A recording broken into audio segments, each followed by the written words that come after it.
నమస్కారం. నా పేరు శ్రీరామ్ శర్మ. కేవలం ఏదైనా రిలీజియస్ ప్లేసెస్లో అంటే గుళ్ళో వీడియో టెలికాస్ట్ చేస్తే అది అన్లాఫుల్ కిందకు రాదు అని క్రిమినల్ కేసును క్వాష్ చేయడం జరిగింది గౌరవ మద్రాస్ హైకోర్టు.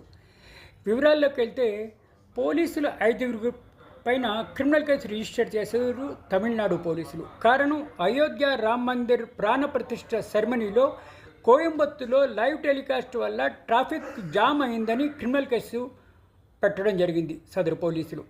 ఆ క్రిమినల్ కేసును మద్రాస్ హైకోర్టు క్వాష్ చేయడం జరిగింది. కారణం ఇది అన్లాఫుల్ అసెంబ్లీ కిందకి రాదు, పబ్లిక్ న్యూసెన్స్ కిందకి రాదు అని.